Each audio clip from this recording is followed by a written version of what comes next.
Well, as you just heard, most people reacted to Hurricane Irma by worrying about the safety of their homes and their families and by helping each other. It was inspiring. But some, few thankfully, saw it as a prime opportunity for stealing.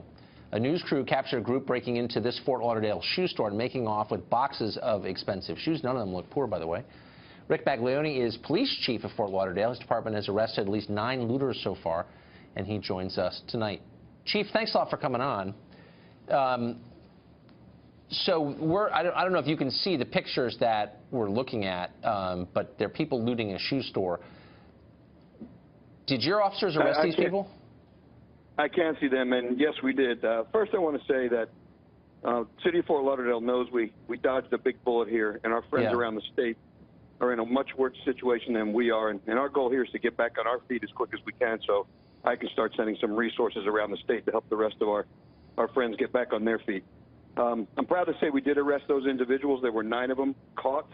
In fact, they hit during one of the worst parts of the storm, which you can't really see wind on TV there. But we actually had to deploy our specialty vehicles consisting of a SWAT armored vehicle and a Humvee so we could safely travel to that call and arrest those individuals.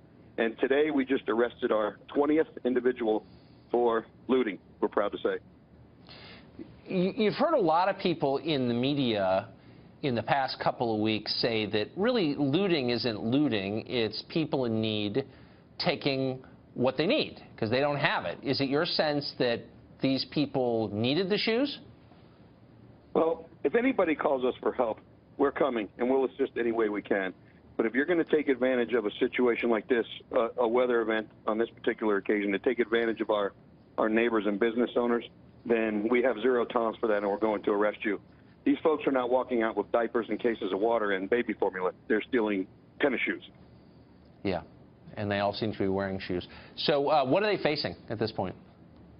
Well, burglary, depending on how many offenses you are convicted of down here in Florida, can carry different weight. But this particular offense, when it occurs during the declared emergency, comes with more significant penalties. But it also depends on the folks' histories, too. But there is an extra penalty for taking advantage of a catastrophe to steal. Absolutely, there is.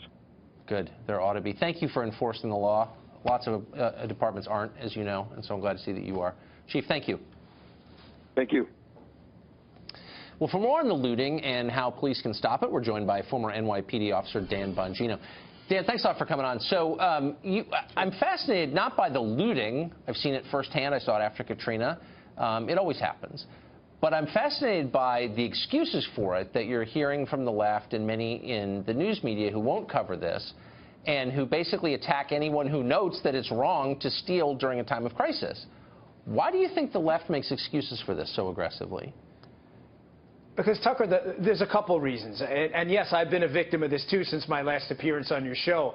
Apparently, unbeknownst to me, my family, and anyone who knows me, discussing looting now makes you a racist, which not unusual at all from the left, by the way. Pretty much everything makes you a racist, which has rendered the term nearly meaningless in polite political discourse anymore. But the left does it for a couple reasons. The first one's a really easy one. These are hack, phony frauds who have no lives, their entire livelihood is based off clickbait. So if you put Fox News or conservative commentators' name right and the word racist, some idiot's going to click on your article. So the intellectually vapid, vacuous vacuums on the left, this is what they do. But the second reason's a little more pernicious for the more intellectual lefties. You know, they have this idea, you know, and Thomas Sowell's done great work on this, you know, in The Vision of the Anointed in some of his books, that it's really not the criminal's fault. Tucker, it's society's fault. And if we just organized ourselves a little better, we were a little more socialist and communist, and we were better planners, we wouldn't have this problem. So it's really not the looters' fault. It's the evil business owners' fault for not giving away the sneakers before the storm hit. So it's twofold. They hate the society, they hate the civilization, and so they're constantly rooting for the people who seek to destroy it. I mean, I don't know how you can't. I don't want to reach that conclusion, but how could you root for? By the way, these are not. I think all of us are sympathetic to the mom without diapers who goes and helps herself to some. I mean, in a moment of crisis, I get it. But these are people driving new cars with gold chains, stealing shoes. There's literally no excuse for that. And yet we're not supposed to say anything because it's bad to note it. I mean, if you take that position, you're rooting against our society.